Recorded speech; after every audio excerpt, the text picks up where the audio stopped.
Bonjour à tous. Libéré après un calvaire de 909 jours, Tom Félix, ce jeune homme originaire de Saône-et-Loire, a enfin retrouvé le sol français hier matin.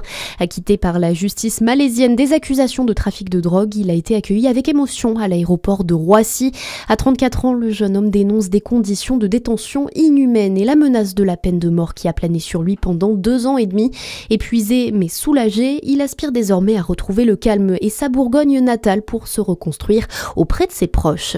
Un incendie a mobilisé près de 30 sapeurs-pompiers hier matin au cœur de Paray-le-Monial. Le feu s'est déclaré dans un appartement de 50 mètres carrés avant de se propager à la toiture. Aucune victime n'est à déplorer, mais 12 habitants ont dû être relogés en urgence par la municipalité. Une enquête de gendarmerie est en cours pour déterminer l'origine du sinistre.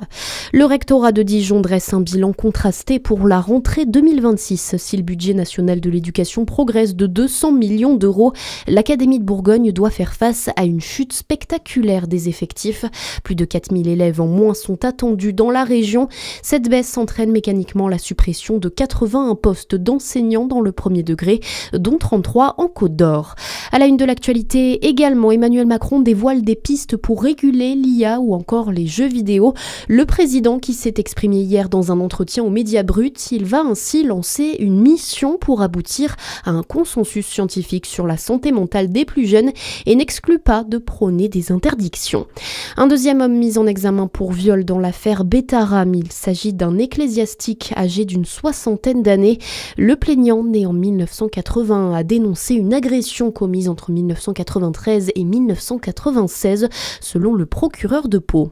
C'est le grand soir à 20h. Les Jeux de Milan-Cortina s'ouvrent avec une cérémonie inédite au stade San Siro entre des footballeurs de l'Inter et de l'AC Milan.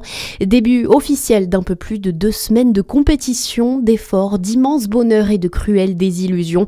Une quinzaine qui sera marquée par de nombreux temps d'efforts, pas simple d'en choisir un ou deux pour l'une des voix du sport de France Télévisions. Alexandre Pasteur. On dit souvent que l'épreuve reine aux Jeux Olympiques, alors je sais pas si c'est encore vrai aujourd'hui, peut-être un peu moins, mais il y a la descente homme évidemment qui va se dérouler dès le premier jour des compétitions à Bormio sur la piste Stelvio, qui est l'une des plus belles pistes du monde. Ça va vraiment lancer ces Jeux Olympiques.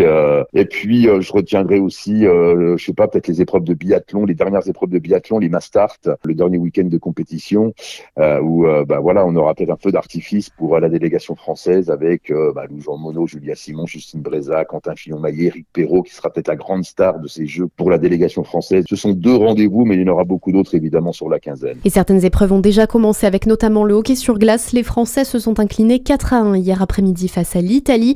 Elles affrontent le Japon aujourd'hui à midi. Le Jurassien Quentin Fillon-Maillet lui est attendu dimanche pour le relais mixte de biathlon. La météo à suivre sur Fréquence Plus.